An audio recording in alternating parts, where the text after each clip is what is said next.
Hi everyone, a huge welcome back to How to Build Your Team in 10 Days. We are on day 7. And I just want to say, first of all, thank you to everybody that has continued to show up every single day. We have loved being here with you guys, and I'm like, it's now in my routine. I'm in my sponsoring zone. So absolutely love it, and hopefully you guys are too. We have got a very special guest tuning in today to come and chat to you, which we are all super excited about.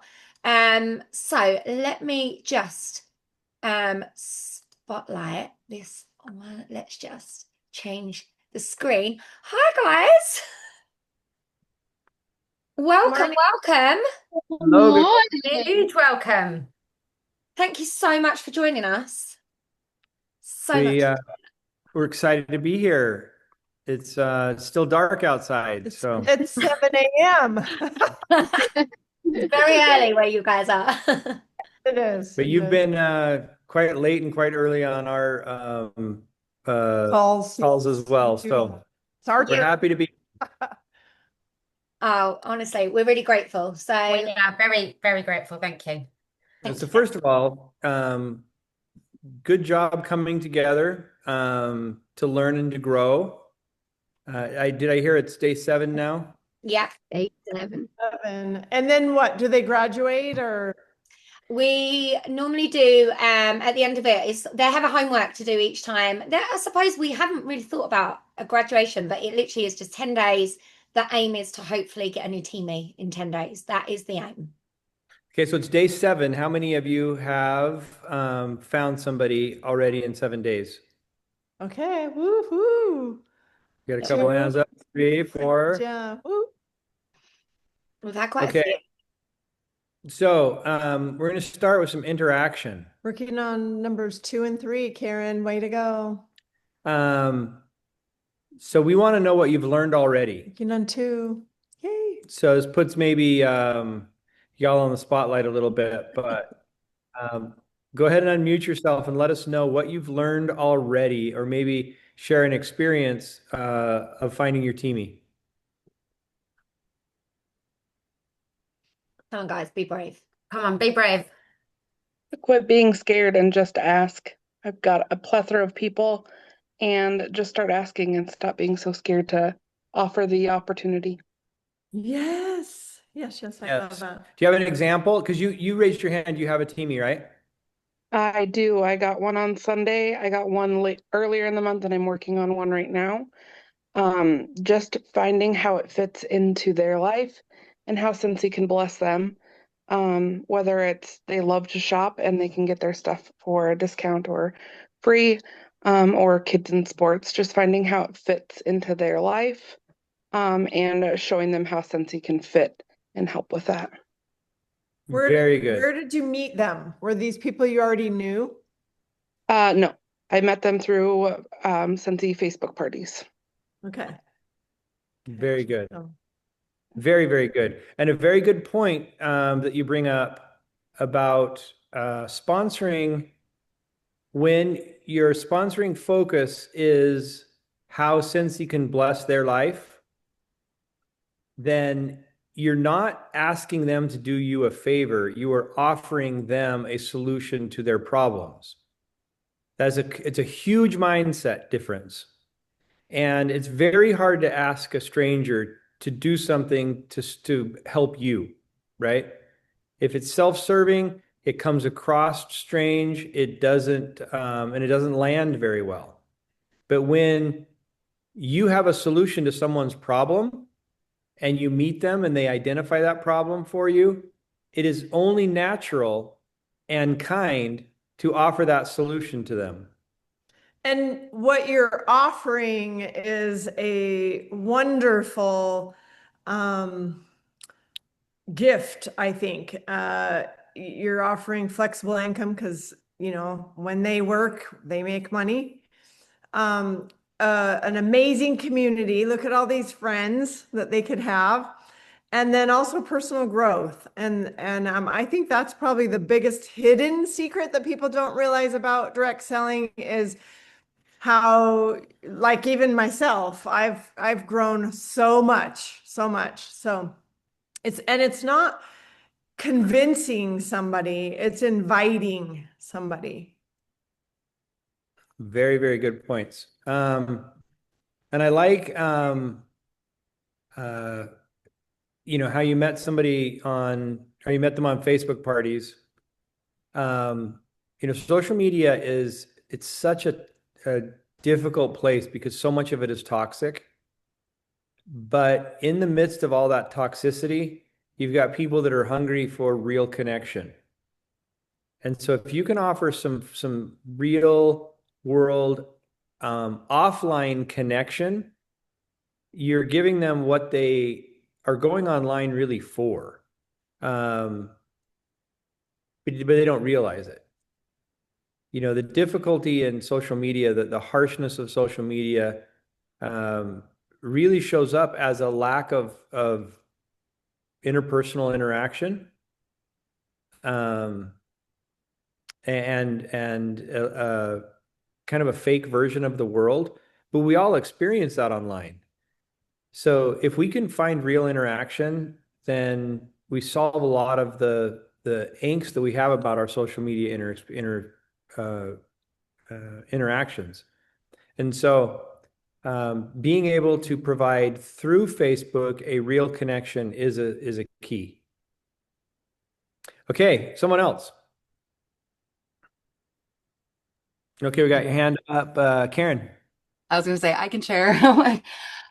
So with all of the updates and changes that we had lately, I've started going back to old consultants, but like old, like I went back through my Facebook and found like posts from 5 years ago of like, who used to be a Scentsy consultant, all those posts that we've done and that never followed up with the people who commented on them.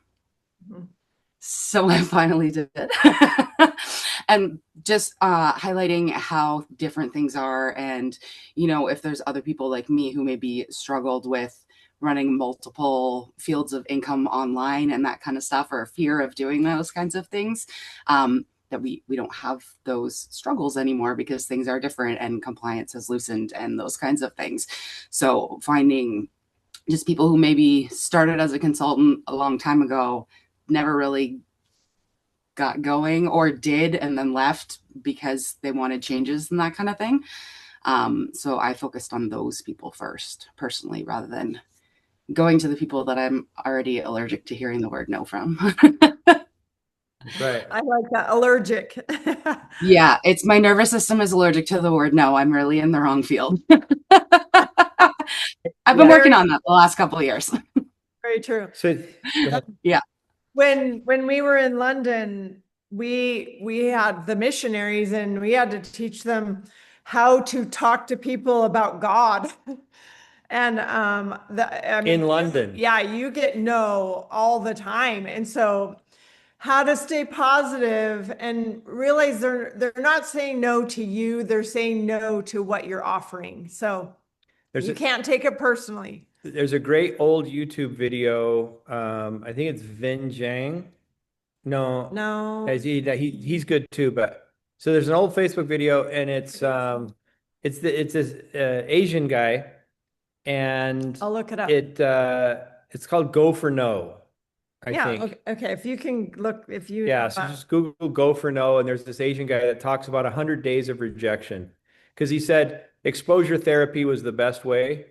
And he was amazed at what he was able to unlock in his life when he was trying to get no's. Yeah, his whole goal was to try and get a no. So like he would go into he went into a donut shop and asked them to make donuts in the shape of the Olympic rings. He asked a stranger if he could plant a flower in her backyard. He asked if he could have a burger refill. At a restaurant. Burger refill. So anyway, super interesting how it's a TED Talk. Yeah. I can't find Sometimes your allergy to no might be exposure therapy. And you're right about there are people who say no all the time. It's time to find new people to say no to. or did they say no to you? Yeah. So it's Gia, Jia, and then last name Jiang. So Jiang. Zhaijiang. Jiang. Yeah. What I learned from 100 Days of Rejection. It's a TED Talk. Yeah. So it's great. I recommend it to all of you. We used to tell the missionaries to watch it too, because they got rejected all the time. But if you think about 100 people that you interact with every day, what percentage of those people are looking for a way to make their house smell better? What percentage of those people would be able to use another 50 pounds a month for something that they really want, but they just can't fit into their budget? How many of those people are looking for a community because they feel disconnected and are looking for friends? I think How many people are looking for personal development? Even if it's just a very small percentage, 2, 3, 4% of the people, that's still 3 or 4 people out of 100. And you interact with 100 people every day if you just go out on the street and walk, right? If you get into Facebook groups, there's 100 people. If you go to church, there's 100 people. If you do anything, you can find 100 people. And know that there's 4 people in that group of 100 that desperately need what you have. I think listening is one of your best skills. And you listen for cues that people will say. And they might say, I'm working on a small income. I need extra money though. I need ballet shoes for my daughter. So you know what you can offer. They always will say things, and then that's kind of your cue to offer, invite. And the questions that you ask are trying to identify what their need is. Is their need a little extra income? Is their need friendship? Is their need all of the above? Personal development? Is their need just fragrance, right? So it's asking questions and listening. Very, very good. Who else?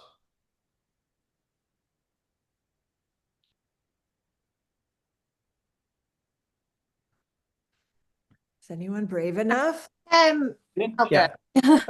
For mine, I very much still love to party. I'm obsessed with parties. And I love that actually a lot of this training has been talking about parties and how parties can solve most of your problems. And I'm definitely going to be using that phrase with my team a lot, because I do ask people to join my team very regularly. And sometimes you can feel like that bucket's got a little bit empty of who to ask next. But parties is where you keep filling that bucket up. So it was just a really nice reminder of that for me. Oh, I love that. Yeah, that is amazing. Yeah. I think a lot of people have forgotten parties or stopped doing parties. And that is probably the best way to have a gathering of people. We just heard, I don't know who it was, but and remind me if you remember the story. They said a consultant had some sort of Easter party or something at her house, and then set up a little party on her front porch for after the Easter egg hunt for people to buy Scentsy. So you could also have easy parties like that where you invite people over. They don't even realize it's a party, and ta-da. Absolutely love that. I think the principle of why parties work. So if you can understand why something works, then you maybe go into it with wider eyes and more intention. So what you're trying to do as a Scentsy business owner is expand the network of Scentsy sellers, because that expands your contribution to the sales of the business for which you get paid more, right? we could pay different channels for selling Scentsy. And they would do the same thing, right? We would sell to a broker who might sell into retail chains, and that broker gets paid more if they get more of those retail stores to carry Scentsy. So instead of hiring brokers, we have you consultants, and you get paid more when you have more stores that Scentsy is sold in, right? More stores meaning more people's homes, more people's Facebook pages, more people going out and doing parties, People. right? So Yeah. Scentsy grows the same way through direct selling as it does through any other channel, and you are the storefront. And you're trying to look for more storefronts, and the more storefronts you can contribute into, the more money you make. That's how this works. What you have to do is get people to have I can do that moments, right? If you were going into stores to get Scentsy, you would take a display into a store and you would want the store manager to say, I can do that. I can make money putting this product in my store. The same thing has to happen in direct selling. You're looking for individuals who have the aha moment, I can do that. Now, the party experience is one where you have multiple people in the group that are being exposed to the I can do that moment at the same time. And so if there are 5 people in the group and one of them says, I can do that in their mind, you might get a recruit. If 2 people at the same time think I can do that, you might get 5 recruits. Because if 2 of 5 turn, the other 3 will say, I don't want to miss out on this, and they'll join also. So what you're trying to do is create experiences where multiple people are making the decision at the same time, because it reinforces each of their decision, and all the people on the fringes that see it also agree, I can do that. When you're talking one-on-one to people, it's very difficult to get that strength in numbers or that peer pressure working on your side. But at a party, it's very easy to get multiple people to come to the conclusion that they can do this at the same time. And that's going to increase your conversion rate. When your ask is to multiple people at the same time, you're going to get far greater adoption, or far more yeses than you will if you ask people privately one-on-one, because the demons in their head are going to say, I can't do that. But when someone else that's like them can do it, they're going to believe they can do it. That reminds me of one of the activities that we would work on with the missionaries. We called it role play, and we would invite at least 2 people to come up and role play something. And I think that would be a great activity that you all could do. Role playing removes fear and builds your confidence. And so you could go over the responses maybe in the past that you've received, the no's, what they're saying. No one's interested. How do you turn no one is interested into a positive, if that makes sense? So how you would respond back. Most people aren't interested until they are. I just keep sharing. That's a positive response back. So removing the fear, doing some role plays on the things people might say and how to turn that into a more something that will get them thinking, oh, I can do this. I can do that.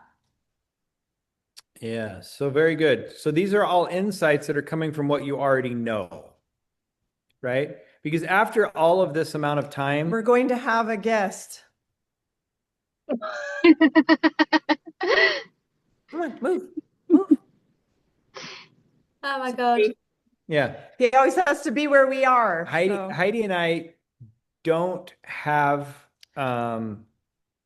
much to teach you, but we have a lot of experience, and we can remind you of what you already know. or what other people have taught us, Yes. right? I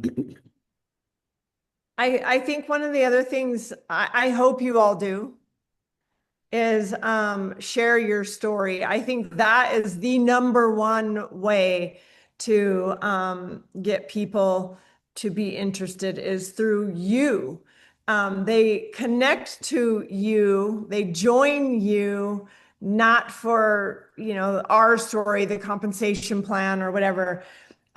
You're talking with them personally, and so what you're saying is connecting with them. And so don't forget to share your story and why you joined it and what triggered you to decide to be a part of Sensi. And this is one of the biggest, I think, mysteries of successful direct selling that everybody that does it sees people that are very successful and you think, how do they do it? Because there are always those that are that could be successful in anything, right? Yes. If they would have done anything in life, they were going to be successful because they just have that personality, they have the look, they have the energy, they have the support, right? So there are those that do well that make sense. And then there are those that do really well, and at first, it doesn't make sense. It didn't make sense to them. It didn't make sense to the people around them. It was a complete surprise that they did really well. And I hope that doesn't come across wrong, but I think we've all experienced it, right? I think Heidi and I were that way in direct selling. When we first started Sensi, nobody would have bet on us. No. Nobody. And I remember people that knew us before Sensi, when Sensi started to become a name for itself, they would say, well, yeah, but who did you partner with that actually made it work? Who was the brain behind it? Well, and your mom even kept telling you, you should go get a real job. You should go get a real job. Yeah. I'm nervous for you. One of our friends said, pulled me aside, Orville, Heidi deserves better than this. Yeah. You're kind of, anyway. So yeah, we weren't pegged to be successful. But the secret is they had a story that people connected with, and they were willing to share their story. And the story wasn't a story of, look how good I am, aren't I impressive, see all these impressive things that are accomplished in my life.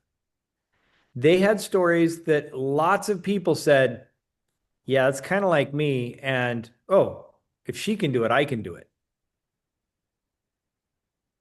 So when you feel like your story isn't enough, it is the same story that most people are experiencing. And so when you tell that story, they connect with it. Most people are just doing their very best, trying to figure life out. So when you tell your story of doing your best, trying to figure life out, that resonates with people. And what you're trying to create are I can do that moments. And the more flashy you are, or the better you are at everything else, the fewer times people will look at you and say, I can do that. Right? The more real you are, the more authentic you are, the more you connect with others, the more people say, I can do that.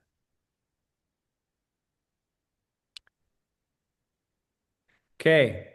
Anybody else have a story to share? Wait, how long are these meetings normally? We already watched the schedule for you.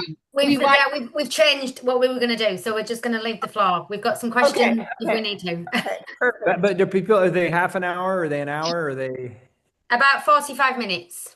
Okay, so we got time for a couple more. We have some more points, but we love being able to share the points we have as a response to Yeah.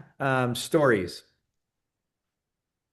Well, one thing that we've talked about this week is a little bit is scarcity mindset, and not that a lot of consultants have right now with no one wants to buy, no one wants to host, no one wants to join, and changing that again mindset that we have to stop with the scarcity. There's so much opportunity for that out there. So maybe talk on that a little bit.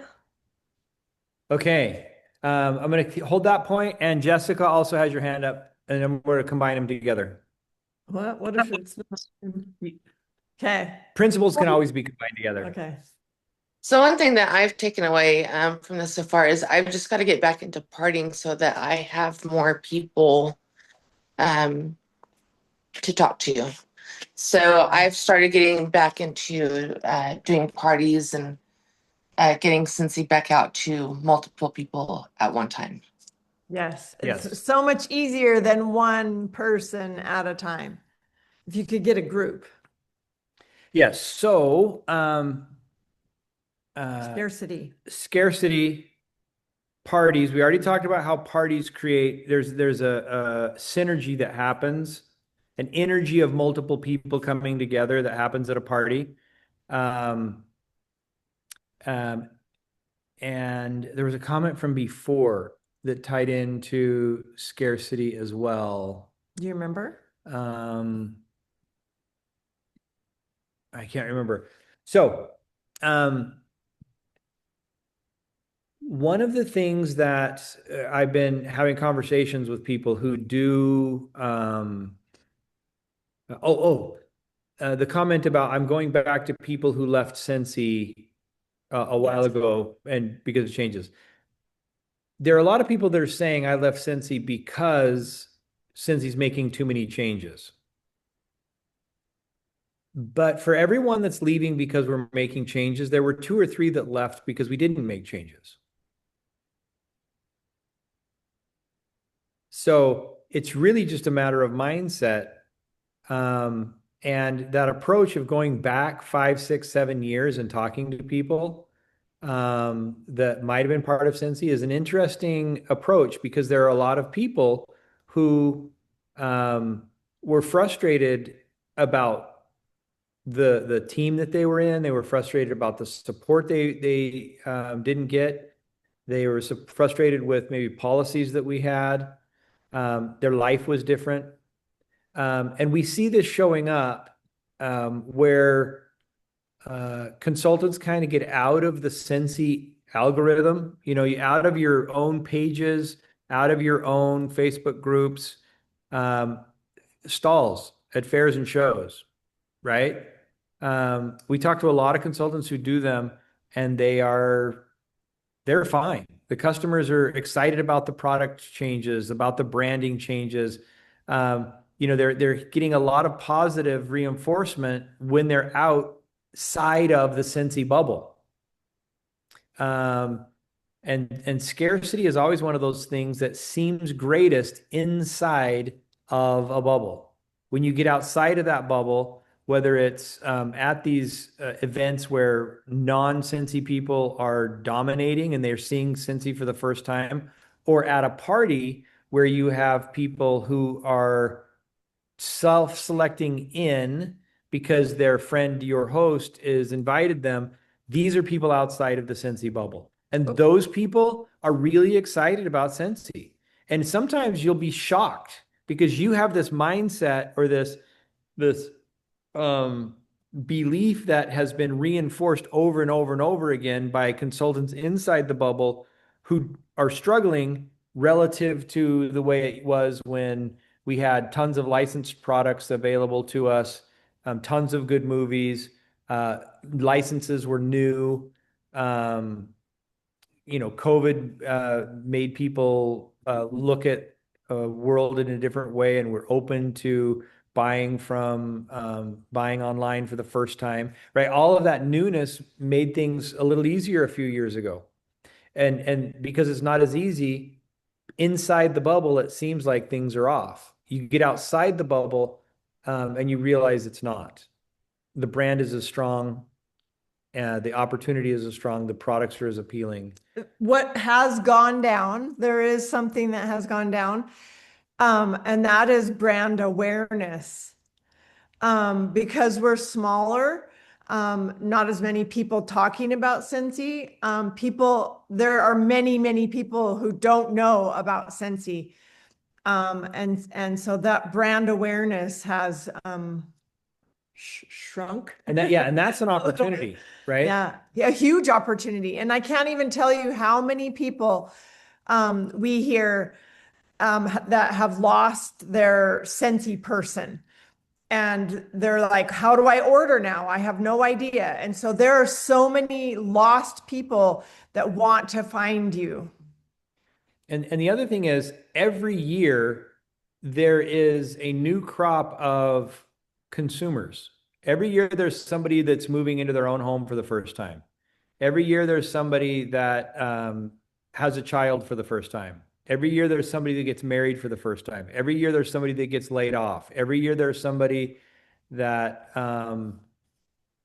is in a situation where We just laid off 85 people that would love to be Scentsy consultants, I'm sure. where Scentsy can, bless our lives. So it's looking for people in transition, and every year there's lots of people in transition. So there is scarcity is most prevalent, or scarcity mindset is most prevalent inside the bubble of a group that was once thriving. And if you want that group to thrive again, you got to get outside the bubble. Parties are a great way of doing it. I think right now too, there's a lot of, like, the prices of gas have gone up. The world is in this weird funk. I don't know what the heck is going on. This is a time when people look for other things to do that can bring them happiness, because they're in this weird funk. And so there's lots of people looking for happiness, and I think Scentsy brings happiness. So yeah. Somebody said too, who was it here? Karen Wilson. Now that they can come back as 100% new consultant, it's a great angle. And I love that. That's so true. Yeah. And if the first time around it didn't work out for them, how amazing that they get a second chance to start from scratch. And So- understanding So why. that's how I got to that angle originally, is I'm like, personally, Bubs, come on. Sorry, Prince likes to say hi. Originally, like when I first joined, I earned Shooting Star, but I couldn't afford to buy the kit, and it wasn't a free kit. So now we're talking about sharing. I'm like, okay, this is a live that I will be doing today. Are we continuing that promotion past today? Ooh. I don't even, honestly, I don't even know. These ladies would probably know better than I would. Yeah. I don't even remember if it was supposed to end today. I've been in my own little bubble, out of the Scentsy bubble for the last few years, and I'm coming out of the bubble now. Okay. Yeah. Okay. I think we're in a bubble too. I don't know the answer to that. So as soon as we see the notes for tonight, we'll know. But I don't know. What I do know is coming is the monthly edit that is gorgeous. So I'm excited. So a couple of other things that, a couple other principles in sponsoring. There is a thing called social proof, right? Where people are looking for evidence that things work.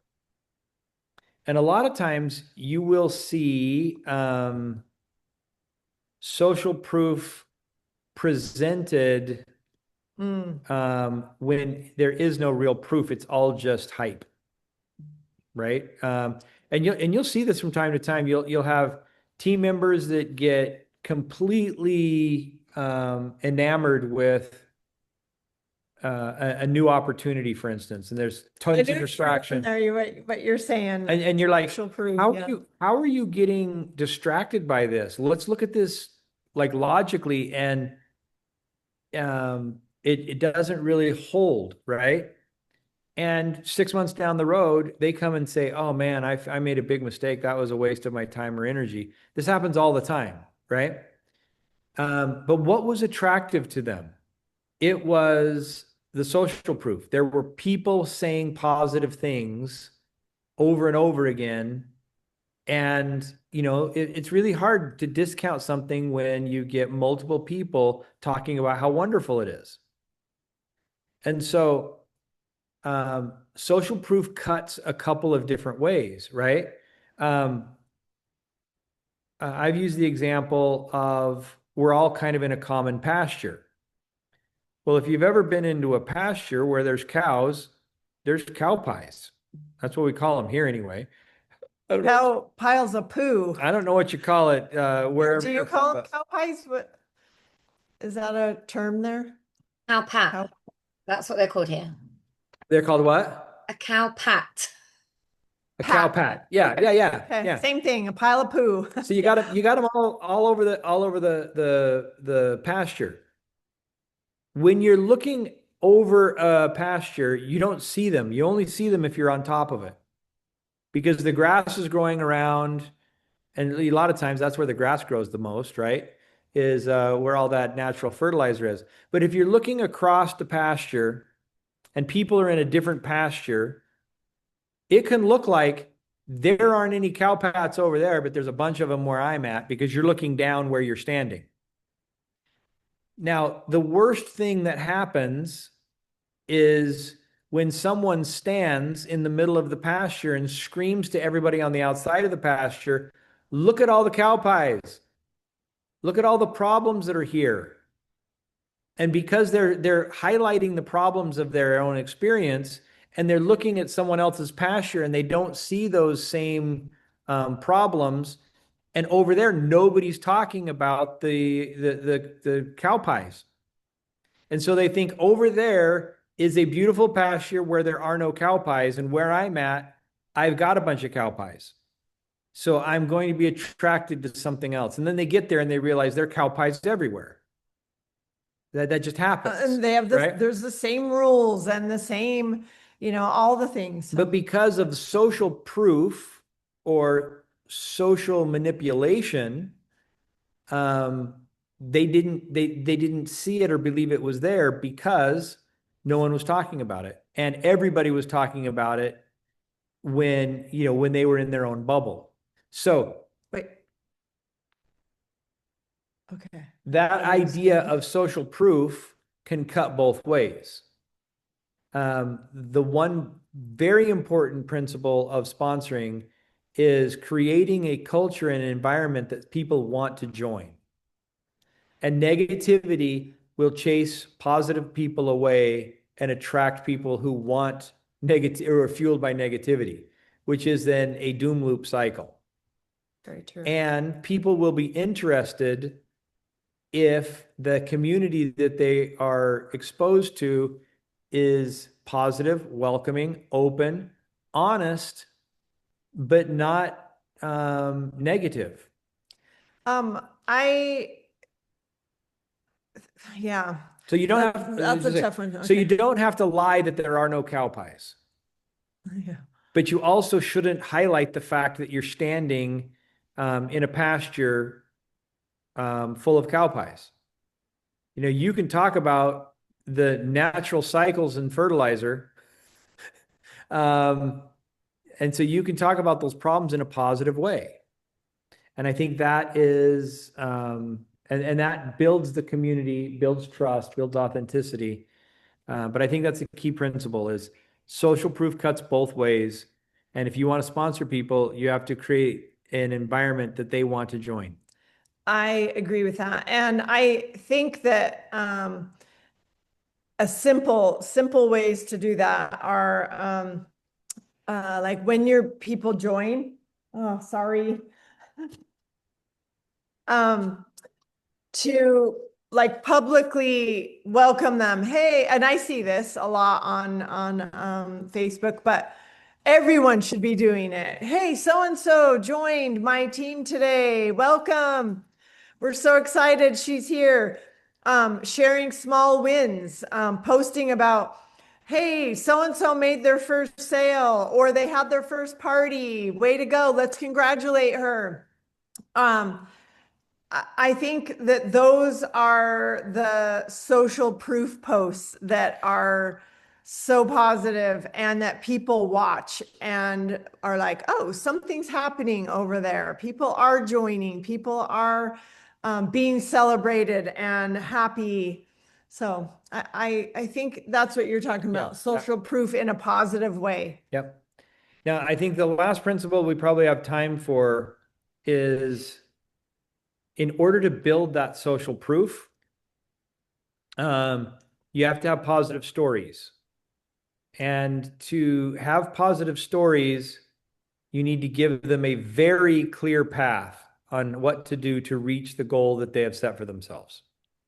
So you have to, one, understand what they want. Two, help them articulate it, and then give them a clear path to get what they want. If what they want is 100 pounds this month to, buy a new kit for their football playing kid, then you have to help them figure out how to make 100 pounds. And you break it down. Here's the fastest way, the best way of doing it. If they want to build a team, you need to help them realize that the sooner they get a team member that they can then go on this journey together, the better. So you create a very clear path on how they can find a team member in the next 2 weeks. Find out what they want to validate their decision to join, and then a very clear path to get that first win, and then celebrate that first win. And if they get a first win early, no matter how small it is, they're going to, they're in it. Those first 72 hours after somebody joins are critical. And that's kind of, they either convert and become a Scentsy consultant, or they drop off. And so have a simple system in place where you can help them get a good start so that they don't drop off. Send your little welcome message, help them with a first post or story, help them write their story, why they join, help them in reaching out to their first few people to share the opportunity with them, help them with their first sales goal. Like, what do you, like he was talking about, is it $100? What is it that you want out of Scentsy? Those early wins build belief and equal retention. That's how people end up staying, is they have early wins. So help them get those early wins. And by early, I think time binding that earliness matters. The first 72 hours. Yes. Right. If somebody is joining, their energy, the decision to join and hitting that button is a big moment. It is an exposing of their vulnerability and their willingness to change something in their life. The sooner they have validation that was a good decision, the longer they will be retained. The longer it takes for them to validate that decision, the more doubt creeps into their mind, and the more ambiguity over their decision emerges. So you want to get it early so that you can help overcome that buyer's remorse, or that maybe I'm not cut out for this. Yes. That fear that sets in. And that's why going back to social proof is so important, because if you're posting right away, welcome so-and-so to our team, that's like hard to back away from right off the bat. So you post about them and their first little wins and stuff, and then they're like, okay, I'm here. These are my people. Yeah. And this is another reason why flipping parties was so effective. And we got to be careful not to turn your very best hosts into very bad consultants. Yeah. So it only works if it is a real solution for them. You don't flip a party because it's good for you. You flip a party because it's good for them. Because if you flip it because it's good for you, that win for you is a very short win, and you have a long tail of frustration. So don't flip parties to fix your problems. Flip parties to fix their problems, and don't flip it unless you are fixing their problem. But a flipped party for somebody who is needing it and interested is a very good way to establish social proof right off the bat and to have a very good 72 hours, because right after they join, they have success and they're looking now forward to a commission check that has already been earned. And that gives you reason to talk to them, delivering the party, talking to their customers, following up with their customers. You have lots of interactions with somebody who was a host first. And this is why partying is one of the best ways of building a direct selling business. So somebody in the chat, Amanda, said that happened to me. I had a rock star host that joined and she has done nothing. What would you suggest for that? Have you talked to her, Amanda?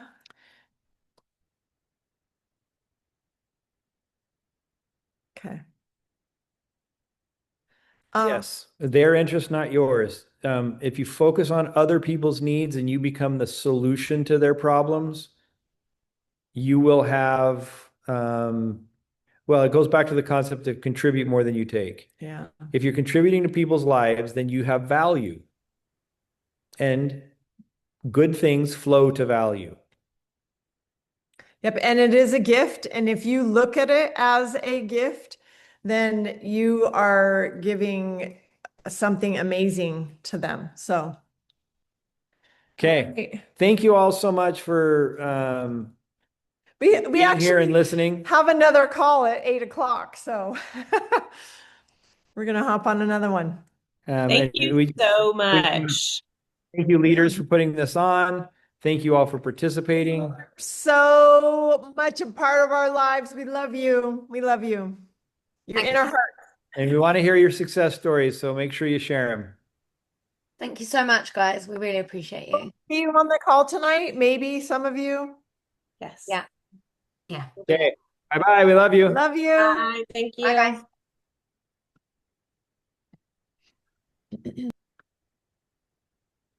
Okay, guys, don't leave yet.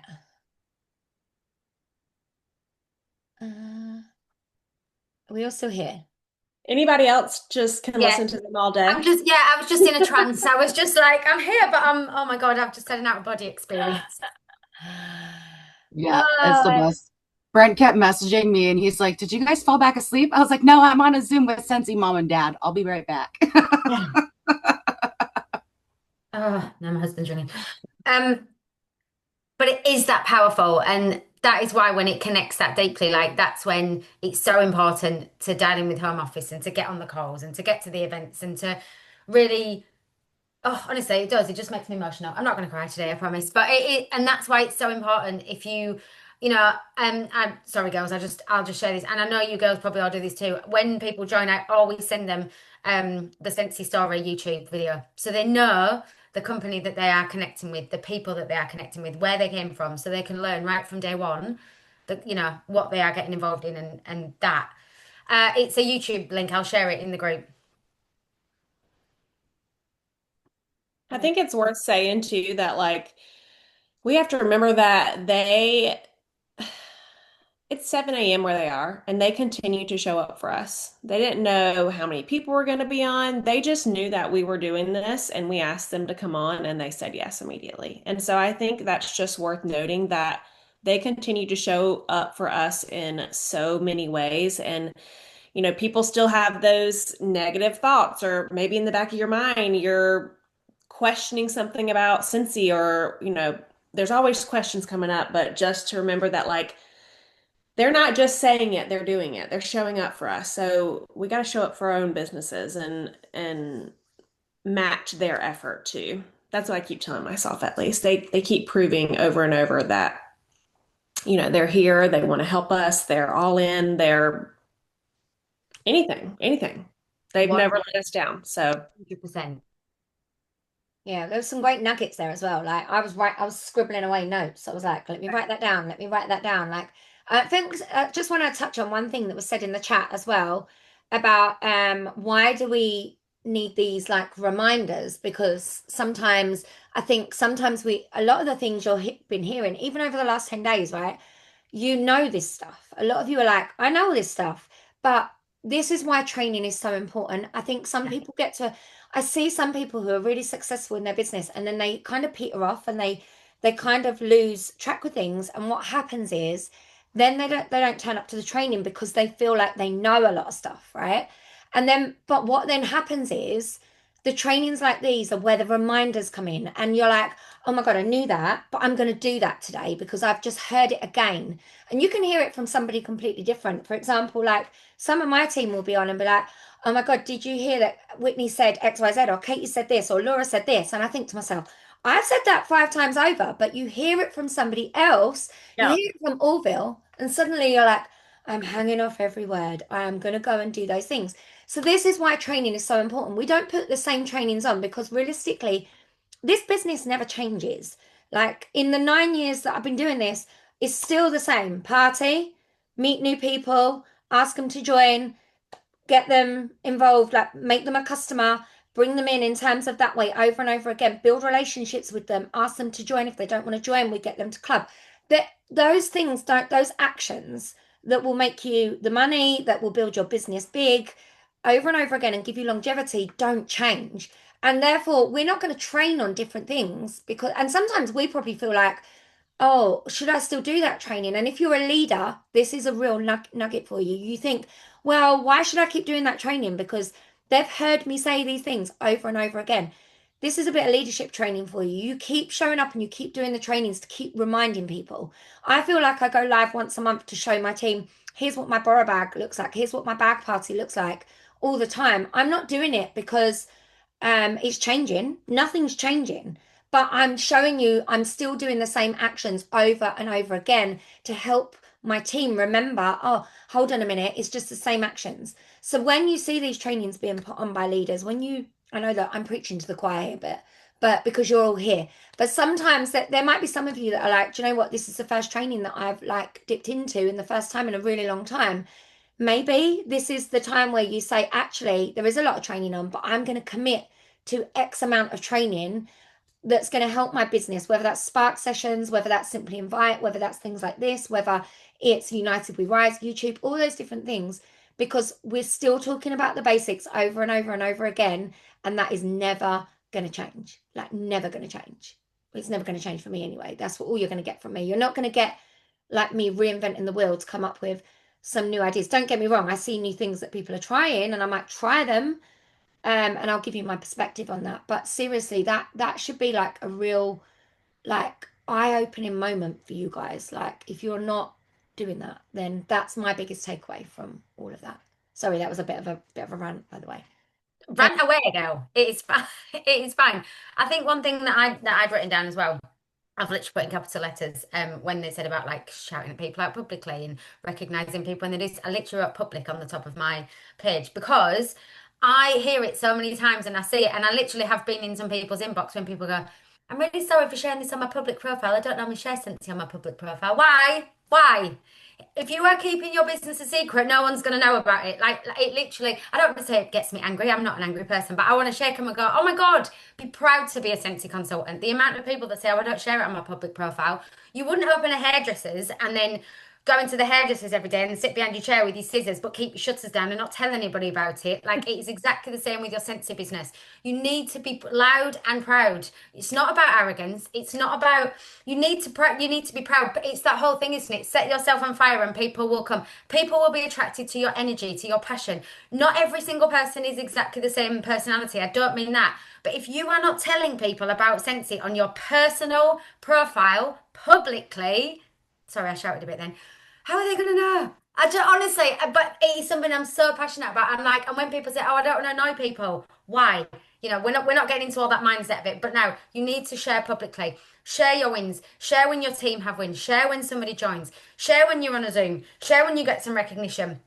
It's not always about the money. It's about the community and it's about that. And if people don't know what they could be involved in, Like, it's our job to tell them, basically. Do you ask them if you can shout them out before you do? Honestly, no. But yeah, they will soon tell you if they don't want to be. Sorry, rant over again. Sorry. What's it mean to be ranty? Zoom's playing up, by the way. It's not letting me make all four of us host. Oh, that's okay. I'll So if you're wondering why I'm like playing about with it, I was trying to do that. I don't ever ask anybody. I'm just like, I just shout them out, and then if need be, they've got those settings right on their thing which says like that they can't, like if you tag me in something, I have to approve it. But so if you've got that set up that way, guys, then, and if your teamies have got that set up, then that works. I'm just thinking time-wise, guys, we've kept you on for like an hour, and I know, Law, you're going to have to go and pick up Finley soon. So we can hold what we have got for tomorrow. Did anyone have any specific questions? Like, well, Katie, did you want to add anything? I know I can't make you host for some reason. It's okay. I'm just going to say one thing and then I'm going to hop off. Okay. I swear. Just one thing. I'm not going to a ramble. But listening to Orville and Heidi speak, every time I hear Orville and Heidi speak, it breathes life into me. This is why trainings are important, just like Lisa said. Especially for leaders, because leaders, you're pouring into everybody else, and often you don't have people pouring into you. You're not going to have a constant cheerleader especially if you have a sponsor that's absent. If you have a sponsor or upline that just sucks, I'm just going to say it, that just sucks. I want you to remind yourself that this is your business and this is your life. You don't need somebody cheering you on all the time. I didn't. My sponsor quit shortly after I joined. And I had to YouTube. Katie Farner actually taught me how to do home trainings. I literally watch YouTube trainings all day in between patients. Because it breathes life into you. So if you've never been to home office, if you've never went to an event, number one, I want you to go. I want you to go. Especially if you say, I'm not good enough. There goes the phone. I'm not good enough. I'm not one of these people. I just want to encourage you that nobody is. Okay? Nobody is. Your reason for doing this business has to be bigger and has to be greater than your fears. It has to be. My kids push me every single day. If I wouldn't have had Aiden and Brinley, I wouldn't be in this business. I'm just saying. My kids have pushed me every single day. And I sat there listening to Orville and Heidi, and I was sobbing, crying. I had to take my video off a couple times because I'm pretty sure it was ugly crying. Ugly crying. Because I'm forever grateful for a decision that I made 9 years ago that changed my life. And there's power in sharing it. I'm from an itty bitty town. I'm literally in a Food Line parking lot doing this training and about to go drop an order off. And 9 years ago, I lived paycheck to paycheck. 9 years ago, my son, when I got pregnant with my son, for those that don't know my story, I was told I'd never get pregnant. I got pregnant with my son. I got put on bed rest at 36 weeks, but I didn't have enough PTO. If I would have took PTO at 36 weeks to be on bed rest, I would not have been able to be home with him after I had him. So I saved up all of my PTO time to have exactly 4 weeks, and I had 4 weeks home with him. And I still, to this day, remember the feeling I had when I dropped him off at daycare at 4 weeks old, and that feeling sucked. I prayed for this baby my entire life. Something I told I would never have. And then I had him and I had to leave him. That was my drive. Okay. I wasn't on my phone. Can I have your phone at work when you're a nurse? I didn't have social media. I worked my butt off for 2 years while I was a full-time nurse with a newborn, with the only thing in my head that said, keep going, keep going, keep going. Because I didn't want to live like that for the rest of my life. I didn't want to live it like that the rest of my life where I was choosing a job over my child. And it's a pain like no other. A pain. So if you hear, no, I want you to listen. You have to want it so damn bad that nothing will keep you from it. You know what my motto to Jason Harwork is always, I work my business and mind my business. I have no idea what's going on the official director page. I have no idea what's going on when people leave Scentsy. I have no idea negativity. I don't know. Because I work my business and I mind my business because I do this for my kids. Not for my sponsor, not for my superstar director. I do this business for my kids, and you have to share that. I live in an itty bitty town, and people are inspired that I get to go on trips, and I'm in a parking lot at 10 o'clock when I would have been at work at 6:30 leaving my kids. I get to make cupcakes. I get to go to the Easter egg hunt. I get to do all of these things and be financially free and not live paycheck to paycheck and have the biggest dream of my entire heart to be with my babies. So stop being fearful of the things that you want and stop being fearful of sharing the things that this business does for you. Because nobody can do it for you but you, not your sponsor, not a motivational training. Nobody can do it for you. You have to decide in your mind that, you know what, I'm going to ask and ask and ask and ask, and I don't care if I get ignored and if I get no, because at the end of the day, the best people in this business are the ones that had no choice. I had no choice but to make this work. And you have to decide, like it's a do or die thing, because for me, it was do or die. It was, do you want to keep living like this? Do you want to keep living like this? Do you want to keep living your kids? Or do you want to ask somebody to have a party? And when you put those two beside each other and say, I want to be with my kids, oh, but I'm so scared to talk to people. Your fear goes out the window because your desire is greater than your fear. Okay, I'm done. I'm done. I gotta go meet this customer. She done messed me. Now I gotta, I live 40 minutes from my house, y'all. It's my husband's birthday. I gotta go decorate the house. But I love y'all. Mic drop. Mic drop. There she goes. Bye. Bye now. I love y'all. But I got to go. She drops it and then she runs. Y'all, just please, for the love of Jesus, put your blinders on. Who gives a fart what people are doing? Nobody cares. I have no clue. When people say, oh my God, did you hear that such and such left Cincy? She's been with Cincy for 20 years. It's not my business. I work my business and I mind my business. And when you put blinders on, you don't give a fart what anybody's doing. They can, look, when Cincy made all these changes about the active, and people were fired up, I was so confused because that's bare minimum. Why y'all getting hot and mad over bare minimum? Y'all want bare minimum results? Y'all getting pissy and ticked off over $50? $50 in a whole year? Y'all really getting worked up over bare minimum? Don't affect me because I don't do bare minimum. Raise the standards to $2,500. I already have $2,500 PRV a month. Don't affect me because you can't be bare minimum. Bare minimum gets you bare minimum results. And we ain't got time for bare minimum. Don't change your life, ladies and gents. Bare minimum don't get you where you want to go in life. And I'm made for more out of this business, and you're made for more out of this business. You didn't join for bare minimum. All right, I got to go to Joco. I love y'all. Right, guys, we will see you tomorrow. On that note, we will see you tomorrow. Same time tomorrow, guys. Bye, everyone. Boom. Bye, guys.